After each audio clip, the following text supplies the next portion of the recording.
Assalamualaikum warahmatullahi taala wabarakatuh. A'udzu billahi minasy syaithanir rajim. Bismillahirrahmanirrahim. Alhamdulillahi rabbil alamin. Wassalatu wassalamu ala asyrafil anbiya'i wal mursalin. Sayyidina Muhammadin wa ala alihi wa sahbihi ajma'in.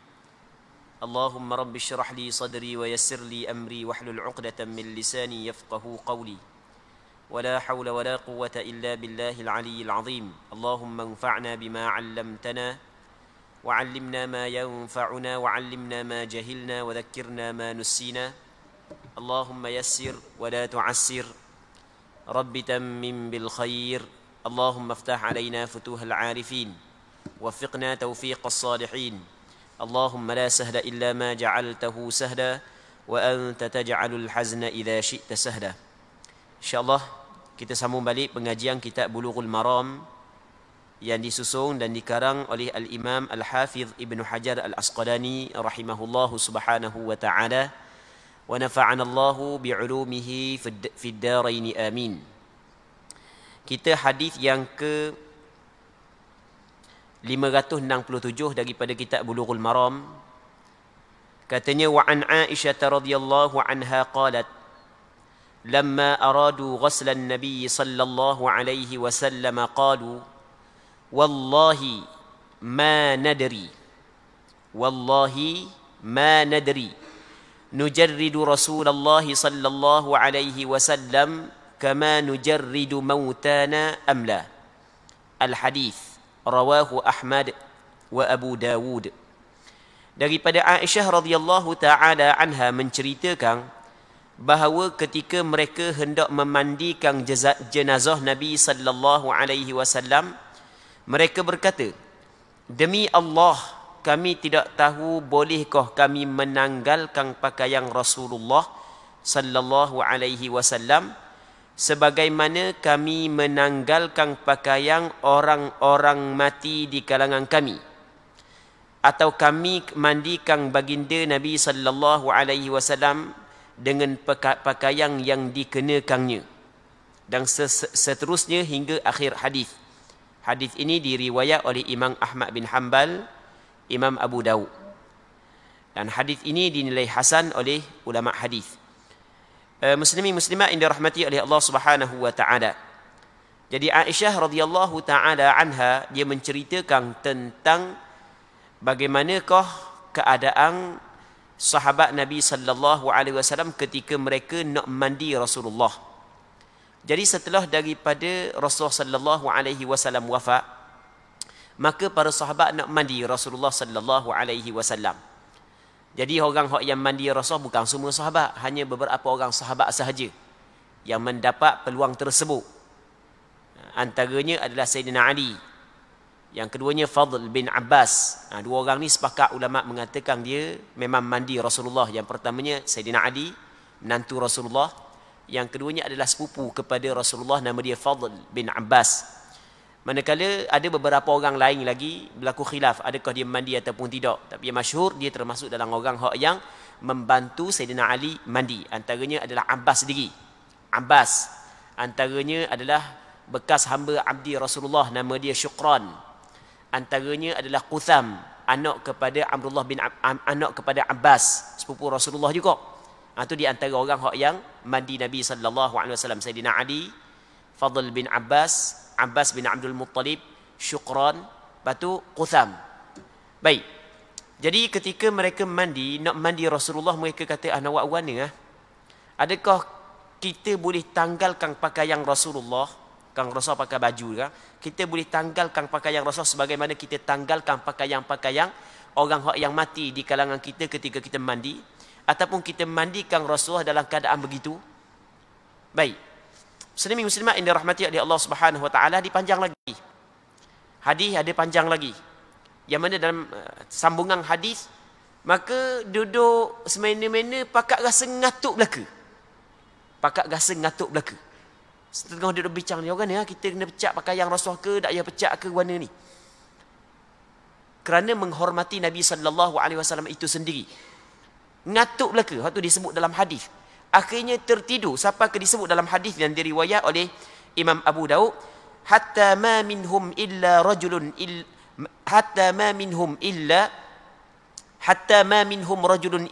wa dhaqanuhu fi sadri. Sehingga tidak ada seorang lelaki pun di kalangan mereka itu melainkan dagu dia berada di dada. Ngatuk sangat. Siapa ngatuk-ngatuk sungguh. Kemudian tengah-tengah dia ngatuk tidur saat ni tu, tiba-tiba ada seorang cakap pada satu sudut daripada rumah tersebut, tapi mereka ini tidak mengetahui siapa yang bercakap. Bunyi lagu mana? An yaghsilun nabiyya sallallahu alaihi wasallam wa alaihi thiyabuh. Hendaklah mung pakak mandi Rasulullah dengan mengenakan pakaian Rasulullah tanpa buang pakaian Nabi sallallahu alaihi wasallam.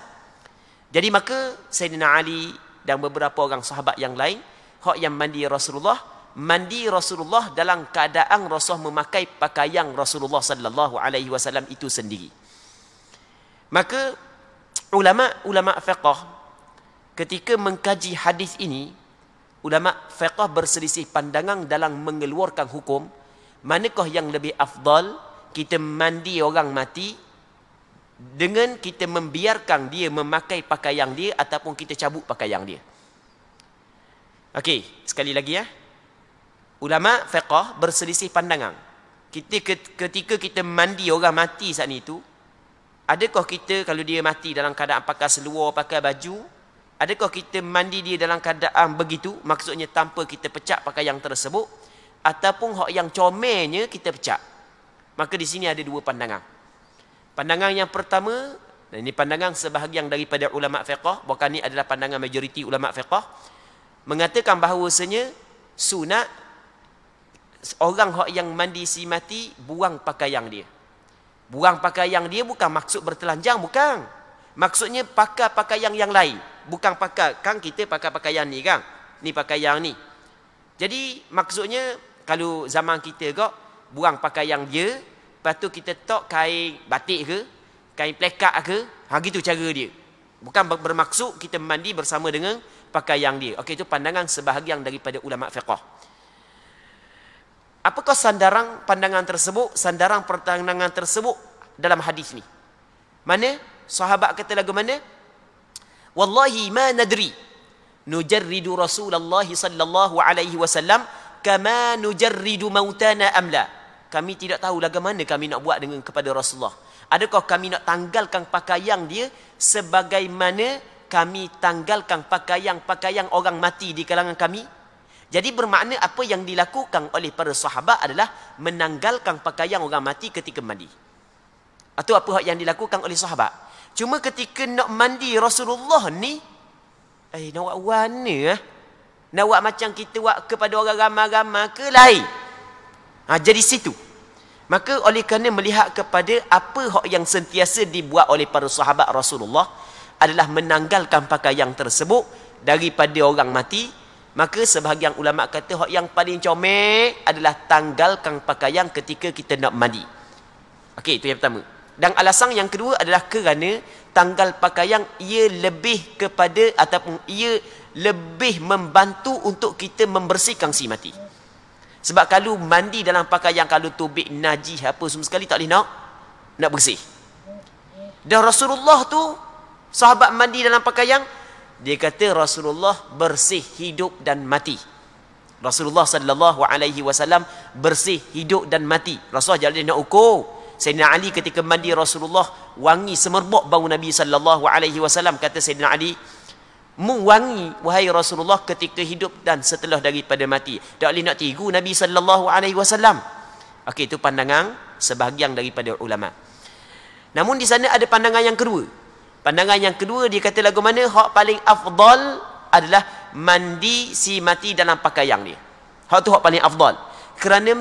Kerana lebih menutupi tubuh badan si mati. Tubuh badan si mati lebih tertutup kalau kita mandi dalam berpakaian. Pandangan mu'tamad dalam mazhab Imam Syafi'i, pandangan yang dipegang dalam mazhab Imam Syafi'i adalah paling afdal mandi dengan pakaian berbanding dengan mencabut pakaian. Itu mengikut pandangan mu'tamad dalam mazhab Imam Syafi'i. Okey, jelas ha?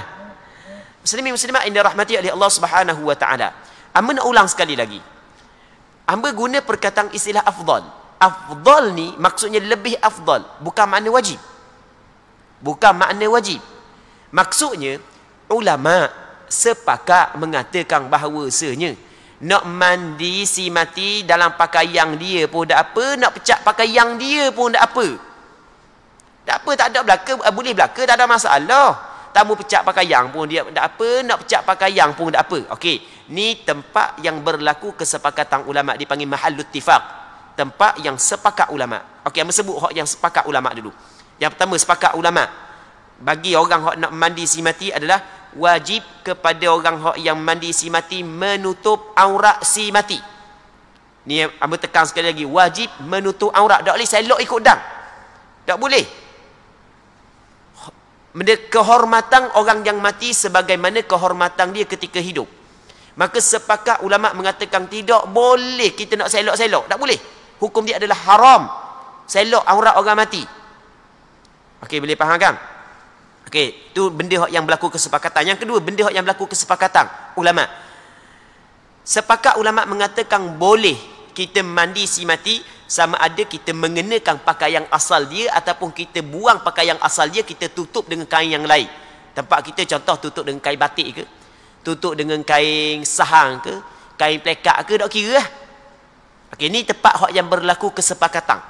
Cuma tempat khilaf, tempat yang berlaku perbezaan.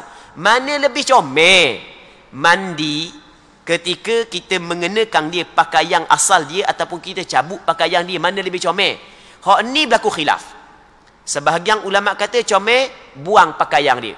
Sebab dia comel buang pakaian dia dan kita tutup dengan benda yang lain, dengan contoh kita kata kain plekak ke, kain batik ke, kerana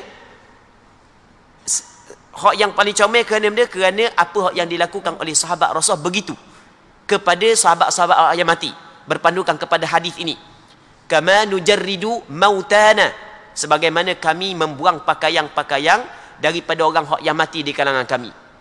Okey, manakala Rasulullah mandi dalam pakaian kerana Rasulullah adalah bersih hidup dan mati, dan Rasulullah sallallahu alaihi wasallam berbeza dengan orang lain. Dan mandi dengan kita buang pakaian dia adalah lebih benda kita dapat bersihkan si mati tersebut. Jadi kalau dia keluar najis apa semua sekali, mudah kita cucikan. Okey, ini pandangan yang pertama.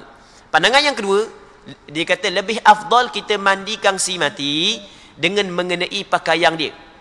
Kerana dia alasan dia kerana Rasulullah dilakukan begitu. Allah Ta'ala tidak memilih untuk Rasulullah melainkan benda yang lebih afdal.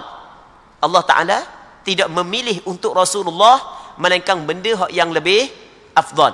Maka lebih afdalnya mandi dalam mengenakan pakaian begitu. Baik. Dan mengenakan pakaian begitu lebih menutupi bagi si mati. Okey, itu alasan-alasan dia. Muslimin muslimat yang dirahmati oleh Allah Subhanahu wa taala. Jadi kita nak mandi mengenakan pakaian dia pun tak apa, nak pecah pakaian dia pun tak apa, boleh berlaku. Cuma hak yang afdal kita kabar dah ni. Cuma hak yang paling penting kita kena berhati-hati, jangan sekali-kali buka aurat. Jangan sekali-kali. Allahu Rabbi. Kadang-kadang bab aurat orang tak jaga. Orang tak jaga. Tu benda salah. Hukum dia adalah haram. Allah, jangan kita melakukan perkara ibadat tapi dalam masa yang sama kita telah menempuh dosa di situ. Rugi. Nak dapat pahala kerana melakukan ibadat ada keikhlasan, mesti kena ada keikhlasan barulah dapat pahala. Lepas tu tiba-tibanya buat dosa pula di situ. Jadi kalau dapat pahala, lepas tu dalam masa yang sama dapat dosa, seri baru. Takut hok tak dapat pahala dosa. Takut auto dosa. Sebab tak ada keikhlasan, takut auto dosa. Lepas tu hok kedua pula boleh dosa pula. Tu kena berhati-hati. Jadi jangan main gurau berkenaan dengan aurat. Jadi kena tutup molek. Kena tutup molek aurat saat ni tu. Jangan ikut orang ramai-ramai buat. Kita kena ikut apa hak yang ditetapkan oleh syarak, mengikut apa hak yang disebut oleh para ulama mu'tabar. Muslimin muslimat yang dirahmati oleh Allah Subhanahu wa taala. Seterusnya kata dia, wa an ummi Athiyyah radhiyallahu anha qalat, dakhala alaina an-nabiy sallallahu alaihi wasallam wa nahnu nughassilu ibnatah faqal اغسلنها ثلاثا أو خمسا أو أكثر من ذلك إن رأيتن ذلك بماء وسدر وجعلن في الآخرة كافورا أو شيئا من كافور فلما فرغنا آذناه فألقى إلينا حقوة فقال أشعرنها إياه متفق عليه وفي رواية ابدأنا بميامنها ومواضع الوضوء منها وفي لفظ للبخاري فضفرنا شعرها 3 قرون فألقيناه خلفها. Maksudnya daripada Ummi Athiyyah radhiyallahu taala anha, seorang sahabat Rasulullah, seorang sahabiah lah, perempuan, dia sahabat Rasulullah, telah menceritakan bahawa Nabi sallallahu alaihi wasallam masuk menemui kami saat kami sedang memandikan jenazah puterinya. Jadi satu ketika tu anak perempuan Nabi sallallahu alaihi wasallam meninggal dunia. Baik. Jadi maksud dengan anak perempuan Rasulullah di sini dalam hadis ini adalah Zainab. Dia anak perempuan Rasulullah semuanya mati sebelum daripada Rasulullah melainkan Fatimah sahaja. Anak perempuan Rasulullah 4 orang. Zainab, Ruqayyah, Ummu Kulthum. Lepas tu Fatimah. Zainab, Ruqayyah dan Ummu Kulthum semuanya mati sebelum daripada Rasulullah. Manakala Fatimah radhiyallahu anhunna mati selepas daripada wafat Rasulullah lebih kurang 6 bulan. Jadi 3 orang daripada anak perempuan Rasulullah dapat hadirlah ketika mereka mati. Jadi antara anak perempuan Rasulullah yang mati sebelum daripada Rasulullah adalah Zainab, yang mana tak silap ingat dia mati pada tahun yang ke-8 Hijrah Nabi sallallahu alaihi wasallam. Jadi apabila dia mati, maka Rasulullah suruhlah orang puang di kalangan sahabiat untuk mandi dia. Sebab hak yang sepatutnya hak yang paling afdal, lelaki mandi lelaki, perempuan mandi perempuan. Manakala orang lelaki mandi orang puang nak mandi orang lelaki, dia ada hukum dia. Kalau suami mandi isteri, isteri mandi suami, hak tu tidak menjadi masalah. Sepakat ulama mengatakan harus dibolehkan. Manakala orang yang lelaki ajnabi asing ataupun perempuan yang asing nak mandi orang lelaki ataupun orang lelaki asing nak mandi orang puang, hak tu tidak dibolehkan. Manakala kalau hak lelaki mahram kepada perempuan nak mandi perempuan ataupun perempuan mahram kepada lelaki nak mandi benda lelaki, maka hak tu ada perbincangan di kalangan ulama. Dalam mazhab Imam Syafi'i, hukum dia adalah dibolehkan. Kalau mahram dia mandi mahram dia, maksudnya seorang lelaki dia mandi mahram dia ataupun perempuan mandi mahram dia, dibolehkan. Tapi hak paling comel, hak paling afdal adalah diutamakan lelaki mandi lelaki dan puang mandi perempuan. Jadi ketika anak perempuan Rasulullah meninggal dunia, maka sahabiat mandilah. Antara sahabiat hak yang mandi, nama dia adalah Ummu Athiyyah. Dia mandi. Baik. Jadi ketika bahawasanya Nabi sallallahu alaihi wasallam masuk menemui kami saat kami sedang memandikan jenazah puterinya. Lalu baginda sallallahu alaihi wasallam bersabda, mandikanlah dia sebanyak 3 kali atau 5 kali atau lebih daripada itu. Tengok kata Rasulullah mandi 3 kali atau 5 kali ataupun lebih daripada itu, tak ada masalah lah. Sampai ke berapa kali pun Kalau mandi 3 kali masih lagi kata tidak bersih lagi, tambah lagi. Masih lagi tidak ada lagi tak bersih, tambah lagi berapa kali pun. Jadi kata ulama, tak ada masalah berapa kali pun kita nak mandi 3 kali ke, 5 kali ke, 7 kali ke. Tapi hak yang paling comel adalah kita kena mengambil bilangan yang ganjil. Hak tu hak yang paling comel. Kerana Rasulullah sallallahu alaihi wasallam dalam hadis ni suruh 3, 5. 3, 5. Jadi bilangan yang ganjil. Begitu juga di sana ada hadis yang lain kata Nabi sallallahu alaihi wasallam, "Innallaha witrun yuhibbul witra." Sesungguhnya Allah Subhanahu wa taala itu tunggal dan Allah taala suka kepada benda yang ganjil. Allah taala suka. Jadi kita buat 3 ataupun 5 ataupun 7 ataupun 9. Masih lagi tak bersih 7. Maka buat sampai ke 9. Jiru air saat itu. Katanya atau lebih daripada itu jika kamu pandang perlu dengan air dan daun bidara. Kalau jika rasa perlu kepada air dan daun bidara, okey, letak air dan daun bidara. Jadi dalam hadis ni menyebut bahawasanya kena tambah dengan daun bidara. Jadi hak yang berkenaan dengan daun bidara rasanya sebelum daripada ni pernah dah kita bincang rasanya sebelum daripada ni, tak silap ingatlah. Kesilaan beringat. Ya betul dah. Dalam hadis yang diriwayat oleh Imam Bukhari dan Muslim, kata Rasulullah, "Ighsiluhu bima'in wa sidr."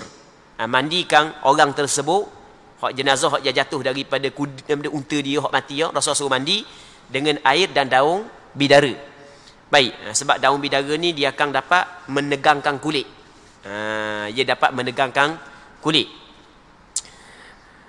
Lepas tu kata dia lagi, lalu campurlah basuhan terakhirnya dengan kapur baru atau sedikit kapur baru. Jadi untuk hak yang terakhir campur dengan kapur baru. Kapur baru tu orang hak mandi jenazah tahulah kapur baru. Sebab kapur baru ni kalau kita kena tubuh kita, dia serangga-serangga dia tidak dekat dengan tubuh kita. Setelah selesai memandikannya, kami beritahu kepada baginda sallallahu alaihi wasallam. Jadi bermakna Rasul hajar para sahabat bagaimana cara memandikan puteri Nabi sallallahu alaihi wasallam. Apa yang disebut dalam hadis ni hak yang paling comel. Namun kata ulama, sekurang-kurang mandi adalah seorang tu dia meratakan air seluruh tubuh si mati. Hak tu sekurang-kurang mandi. Sekurang-kurang mandi adalah meratakan air seluruh tubuh si mati. Dan hak yang paling comel adalah dengan 3 kali basuhan. Ataupun kalau masih lagi belum suci, tambahkan basuhan tersebut. Dan paling comel lagi adalah kita letakkan sedikit daun bidara. Daun bidara saat itu tok air dalam beledi, ambil daun bidara rupa jiru atas si mati. Lepas tu pada penghujungnya letak kapur baru sikit dalam air, cuah di atas si mati. Baik. Jadi lepas daripada tu, apabila selesai mandi, kami pun khabar kepada Nabi sallallahu alaihi wasallam. Maka baginda melemparkan kepada kami kain sarungnya. Rasul pun bagi sehelai kain kepada sahabiat. Lalu Rasulullah bersabda, bungkulah tubuhnya dengan kain ini. Jadi sahabiat pun bungkuh ataupun sahabiat pun kafankan anak Rasulullah sallallahu alaihi wasallam dengan kain yang telah diberikan oleh Rasul kepada mereka. Hadis ini diriwayat oleh Imam Bukhari dan Muslim. Menurut riwayat lain disebutkan, mulalah dengan sebelah kanannya dan semua anggota wuduknya. Dalam riwayat lain Rasul suruh mula sebelah kanan. Jadi dalam mandi si mati, apa yang lebih afdal, kita mandi sebelah kanan dulu baru sebelah kiri. Sebagaimana sunat kita mandi wajib gitu. Sunat kita mandi wajib, kita basuh sebelah kanan baru sebelah kiri. Dan mulakan dengan anggota-anggota wuduknya. Jadi anggota wuduk muka, tangan, okey, basuh situ dulu. Jadi sunat sebelum daripada kita mandi si mati, kita ambil wuduk dulu untuk si mati. Baik, dalam mazhab Imam Syafi'i, mandi untuk si mati tidak disyaratkan niat. Maksudnya kalau tidak ada niat sekalipun sah mandi. Sebab tujuan mandi adalah untuk membersihkan tubuh dia sahaja. Walaupun hak yang lebih afdal adalah kita niat. Tapi sebenarnya niat bukan benda susah. Kita pergi bawa air kat si mati, cucu si mati tu ada niat dah tu. Bukan mesti dalam hati sahaja aku mandi si mati. Kita pergi ambil air, cucu di atas si mati ada niat dah tu. Ke kita buat benda tau. Ada niat dah tu, Kang. Ada niat dah tu. Ada qasad dah, ada keinginan dah dalam hati tu untuk mandi si mati. Bukan mesti sahaja aku mandi si mati, bukan. Manakala mengambil wuduk untuk si mati, berniat hukum dia adalah diwajibkan. Maksud dia hukum dia diwajibkan, kalau dak berniat dak jadi wuduk. Bukan kalau dak niat tu dosa, bukan. Maksudnya dak jadi wuduk tu. Mesti kena niat mengambil wuduk untuk si mati. Niat mudah je. Dah kita nak ambil wuduk si mati, lepas tu basuh muka dia, ada wuduk dah. Ada niat dah tu. Ada niat dah tu. Mudah je. Katanya, menurut teks riwayat Bukhari disebutkan, lalu kami mengepang rambutnya. Dia terjemuh dengan mengepang.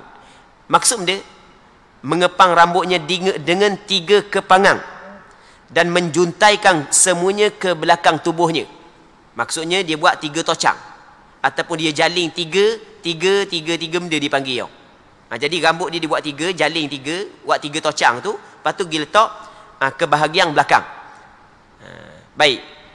Muslimin muslimat yang dirahmati oleh Allah Subhanahu wa taala. Jadi hadis ni jelaslah benda tentang bagaimanakah cara mandi mayat orang yang paling afdal, khususnya untuk perempuan. Jadi orang perempuan boleh ikat 3 rambut, lepas ke belakang. Seterusnya, wa an Aisyah radhiyallahu anha qalat, kuffina Rasulullah sallallahu alaihi wasallam fi 3 athwabin bid suhuliyah min kursuf laysa fiha qamisun wala imamah. Daripada Aisyah radhiyallahu taala anha, katanya Rasulullah sallallahu alaihi wasallam dikafani dengan 3 lapis kain kapah. Kain kapah yang berwarna putih, tanpa memakaikan baju mahupun serban. Hadis Bukhari dan Muslim. Muslimin muslimat yang dirahmati oleh Allah Subhanahu wa taala. Aisyah menceritakan kafan Nabi sallallahu alaihi wasallam. Okey, sebelum daripada ni kita cerita tentang mandi. Jadi hukum mandi pernah dah kita sebut sebelum daripada ni adalah diwajibkan. Hukum mandi si mati adalah fardu kifayah menurut pandangan majoriti ulama. Walaupun di sana ada pandangan segelintir ulama di dalam mazhab Maliki mengatakan hukum hukum mandi si mati adalah sunat, bukan wajib. Tapi pandangan majoriti ulama, hukum mandi si mati adalah wajib, bukan sunat. Sebab Rasul kabar lagu tu, igsiluhu bima'in wa sidrin. Hendaklah kamu mandi. Rasul perintah supaya mandi dengan air. Apabila perintah, maka asalnya perintah adalah wajib. Melainkan orang yang mati saat itu, orang mati syahid, barulah dak wajib ataupun dak boleh kita mandi dia. Itu kita sebut dah sebelum daripada ni. Habis bab mandi ni kita nak cerita bab kapang pula. Antara perkara yang diwajibkan kepada orang yang hidup buat kepada si mati adalah kapang kang dia. Bukuh dia dalam kain. Itu makna kapang. Dan masalah kapang ni ada hak yang diwajibkan, ada qada yang diwajibkan, insya-Allah kita akan bincang, dan ada qada hak yang disunatkan, dan ada qada hak yang dimakruhkan. Dia ada belaka. Ada qada hak yang diwajibkan, dan ada qada hak yang disunatkan, dan ada qada hak yang makruh. Baik. Katanya daripada Aisyah radhiyallahu taala anha bahawa Rasulullah sallallahu alaihi wasallam dikafani dengan 3 kain, 3 helai kain. Yang mana kain ni diperbuat daripada kapas. Bukan sekali dengan kapas, kain yang diperbuat dengan kapas. Kain saat itu diperbuat daripada kain kapas lah. Yang mana kain tersebut warna dia putih. Yang mana dalam kafan Rasulullah sallallahu alaihi wasallam, dalam kafan Rasulullah tidak ada baju dan tidak ada serban. Maka ulama fiqh menjadikan hadis ini sebagai sandaran bahawasanya yang paling afdal kafan si mati adalah dengan 3 helai kain. 3 helai kain. Hak tu hak yang paling afdal, kafan si mati dengan 3 helai kain. Yang mana 3 helai kain saat itu tidak ada serban dan tidak ada baju. Tak perlu serban, tak perlu baju. Hak tu hak yang paling afdal.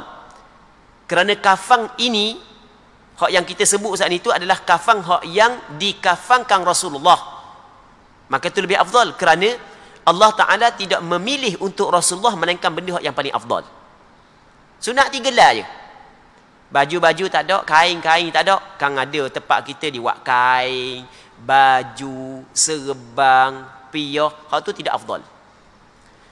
Jadi serban, piyah saat ni tu wik orang hidup. Buat mari masjid.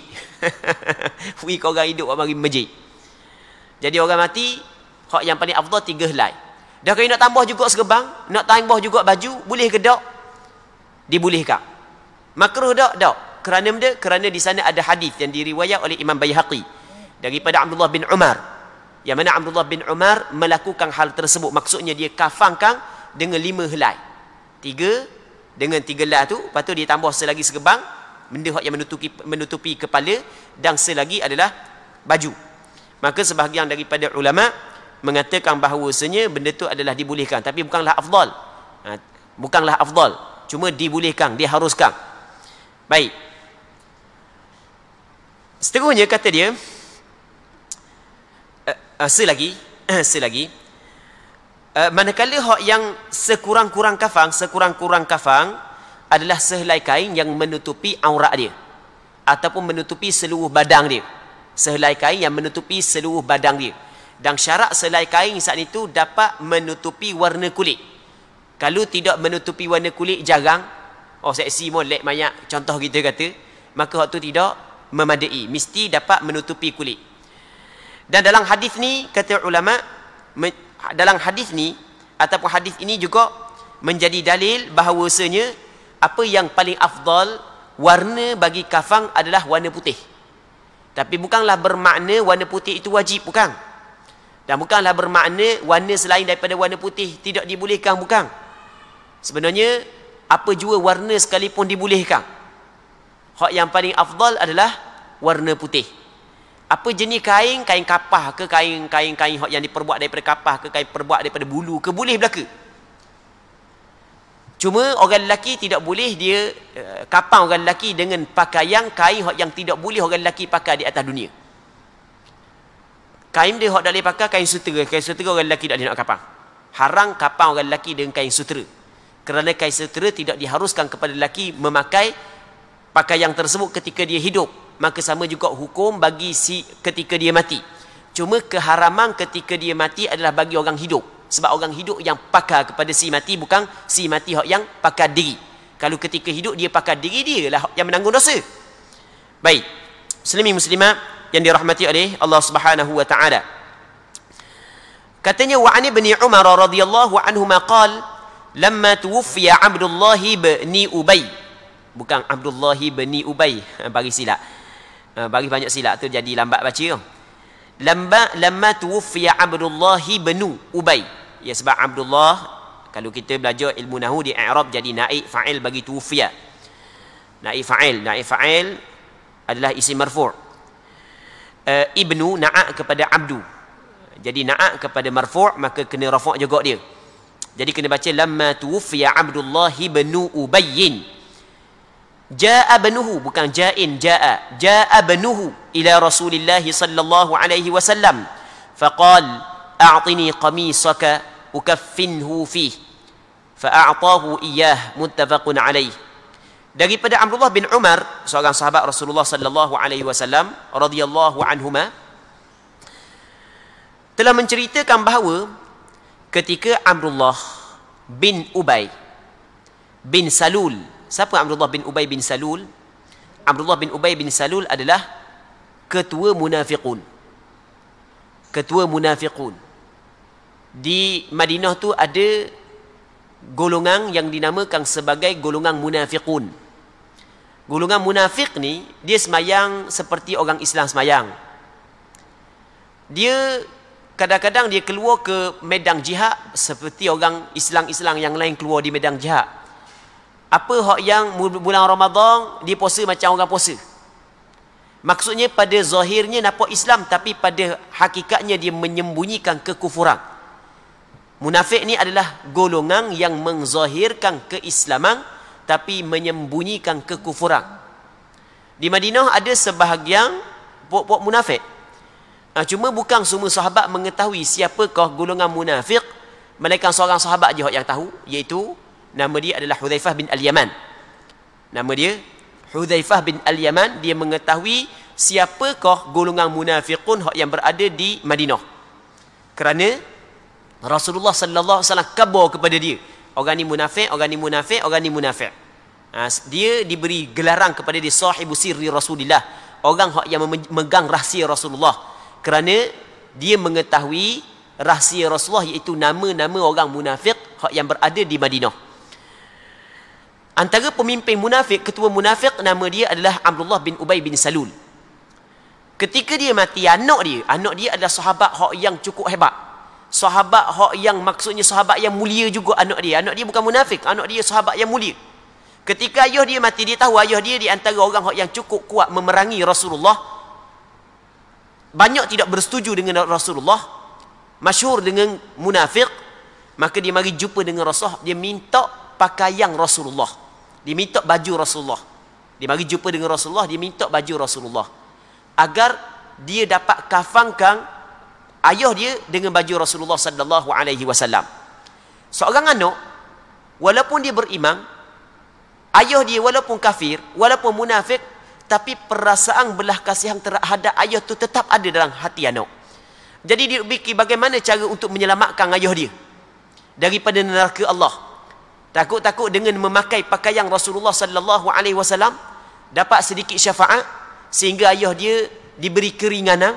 Takut mungkin begitu, maka dia pergi minta dengan Rasulullah baju Rasulullah untuk dia kafan ayah dia. Tetapi sebenarnya benda tersebut tidak dapat menyelamatkan orang yang mati di dalam keadaan kufur. Orang yang mati dalam keadaan nifak, perkara tersebut tidak dapat menyelamatkan dia. Bukan apa jua kebaikan yang dibuat oleh orang-orang yang kufur, orang golongan-golongan munafik, semua kebaikan yang dia buat, semuanya tidak ada nilai di sisi Allah. Kerana penerimaan amalan kebaikan yang dilakukan oleh hamba, syarat dia mesti kena beriman kepada Allah Subhanahu wa taala. Sebab itulah dalam Al-Quranul Karim Allah Subhanahu wa taala menyebut, wa qadimna ila ma amilu min amalin faj'alnahu haba'an manthura.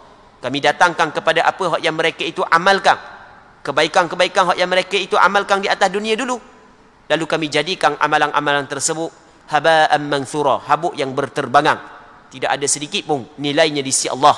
Kerana syarat penerimaan amalan kebaikan syarat penerimaan amalan kebaikan itu tidak ada pada dia, iaitu beriman kepada Allah Subhanahu wa taala. Baik. Cuma benda yang kita dapat faham daripada hadis ni, adalah ketika anak kepada Abdullah bin Ubay bin Salul minta baju daripada Rasulullah untuk dikafankan ayah dia, Rasulullah bagi. Maksudnya Rasulullah bagi baju Rasulullah. Bermakna kita dapat faham daripada hadis ini bahawasanya kapang si mati tidak disyaratkan dengan kain yang macam kita kapang leni. Bahkan kalau kapang dengan baju dia pun tak ada masalah. Kapang dengan jubah dia pun tak ada masalah. Bukan mesti kapang dengan baju. Jadi kalau kita faham lagu ni, tak perlu banyak buat perabi piti ketika mati yo. Jadi kain kapang main 200 ya, padahal tuang pergi Mekah 2-3 kali yo. Tu kain ihram ada, kain tuala ada. Banyak kan kain rumah ada, pakai kain tu je lah. Kain ihram kan putih juga. Kain ihram kan putih juga, pakai kain tu lah. Anak nak pergi ihram, nak pergi buat umrah kat gini, beli kain lain dah tu, kain tu dah cara-cara dah pakai kain tu lah. Tak perlu lah BPT banyak. Bukan mesti cari yang baru, tapi bukanlah kata salah cari yang baru, cari yang baru pun tak ada masalah. Dah PT banyak kok. Ni kalau yang tak ada PT ni jangan nyusah sampai ke tahap cari yang baru. Keranda lagi, keranda 500-600 ya keranda, lepas tu kain kapang lagi 200 ya, lepas tu lagi, ni lagi, macam-macam, ribu habis mati. Padahal benda tu boleh buat cara untuk mengurangkan perbelanjaan sebenarnya. Lepas tu orang kata pula, tak ada orang buat, takut orang kata kita pelik, kita seorang je buat. Ya gini, benda yang tak ada buat tu rasa pelik sebab orang pakai ada buat, cuba pakai buat belaka. Cuba pakai buat belaka. Tak ada rasa pelik Hari ni kita buat, esok orang nak buat pula, lusa orang nak buat pula. Tak ada rasa pelik Jadi mati ni kain kapang mana dah ada apa, ada dah rumah. Gitu je, ada dah rumah. Kain dia tu, kain ihram dia 8 lah. Berapa kali dia pergi Mekah dah siapa nak ambil, anak-anak dia tambah dah kain ihram tu. Pakai kain kapang kain ihram tu Tak ada masalah, boleh je. Baik. Jadi dalam hadis ini menjadi sandaran, menjadi dalil bahawasanya bukanlah menjadi syarat kita nak kafang si mati tu kena cari kain khusus, kain hok yang nama dia kain kapang. Tak. Bukan boleh kita kapang dengan baju si mati. Sebab Rasulullah ketika anak kepada Abdullah bin Ubay bin Salul minta baju Rasulullah, minta jubah Rasulullah, Rasul bagi. Minta untuk dikapangkan ayah dia, Rasul bagi. Ada seorang sahabat tu, dia tengok Rasulullah sallallahu alaihi wasallam pakai jubah comel. Ambil lupa dah hadis ini dikeluarkan oleh siapa. Lafaz hadis pun tak mari dalam, tak ingat sikit lafaz hadis. Cuma ingat maksud dia. Jadi hari tu ada orang bagi kepada Rasul jubah comel. Pakai yang comel sikit. Dia tengok Rasul pakai comel, dia minta dengan Rasulullah sallallahu alaihi wasallam. Dia minta, padahal Rasul tu je dia hok comel sikit. Sahabat lain pakai marah lah ke? Ni dak munasabah tahu dah Rasulullah dak pernah menolak orang minta. Mu minta juga padahal dia ada setu je. Dia kata aku minta dengan Rasulullah ni bukan kerana aku nak pakai, tapi kerana aku nak jadikan pakaian Rasulullah yang Rasul pernah pakai sebagai kain kapang aku. Baik, muslimin muslimat yang dirahmati oleh Allah Subhanahu wa taala. Jadi bermakna kain kapang bukan mesti kain kapang hok yang masyhur, hok yang kita pakai kain kapang, hok yang kain kapang tu saja hok yang boleh kita kapang si mati. Bahkan apa jua kain hok yang dapat menutupi si mati boleh kita kafangkan si mati. Termasuklah jubah. Boleh kita kafangkan si mati dengan jubah. Tak ada masalah. Baik. Dah jubah kita banyak. Anak kita tengok jubah pun takut. Apa ayah dia? Jadi kalau ayah mati tu, ayah wasiat dah. Kapang ayah dengan jubah ayah hok gi surga sokmo. Jubah ayah hok gi surga sokmo. Sebab ayah pakai jubah semayang 5 waktu ayah pakai tu lah. Duduk dalam majlis 5 ayah pakai jubah tu juga. Dan ayah harapkan jubah tu menjadi saksi kepada ayah. Ayah saat ni tu pernah buat baik, pernah semayang dengan jubah tersebut. Patut lah sekali jangan pakai jubah lah, pakai kain-kain lain. Hok lah sekali hok dalang. Hok luar sekali kain biasa. Sebagai contoh kan kain kapang biasa. Hok yang dalang hok jubah. Tak 2 lah. Jadi cukup 3 lah. Wasiat gitu. Jadi tak ada lah banyak sangat perbelanjaan hak yang perlu dikeluarkan untuk kapang si mati. Muslimin muslimat yang dirahmati oleh Allah Subhanahu wa taala. Seterusnya katanya wa an ibn Abbas radhiyallahu anhuma anna an-nabiy sallallahu alaihi wasallam qala ilbasu min thiyabikumul bayad fa innaha min khairi thiyabikum wa kaffinu fiha mautakum. Rawahul khamsatu illa an-Nasa'i wa sahahu Tirmidzi. Maksudnya daripada Abdullah bin Abbas radhiyallahu taala anhuma bahawa Rasulullah sallallahu alaihi wasallam pernah bersabda, kenakanlah olehmu di antara pakaianmu yang berwarna putih. Maksudnya mu pakailah pakaian warna putih. Maka ulama kata warna hak yang sunat kita pakai adalah warna putih. Tapi bukanlah bermakna warna lain saat itu makruh kita pakai tak. Rasulullah ketika dia kata dia suruh kita pakai warna putih, Rasul sendiri ada pakaian dia warna lain. Dan kita pernah cerita dah, antara warna pakaian Rasul adalah warna merah. Antara warna pakaian Rasul adalah warna merah. Cuma warna merah seluruh kain ke atau warna merah belang, itu ada perbincangan di kalangan ulama. Maksudnya bukan Rasul setiap waktu pakai putih. Cuma hak yang paling afdal adalah pakai putih. Rasul suruh pakai putih, hak tu hak yang paling afdal. Jadi orang mengenakan pakaian warna putih kalau niat untuk ikut apa hak yang Rasul suruh, maka dapat pahala.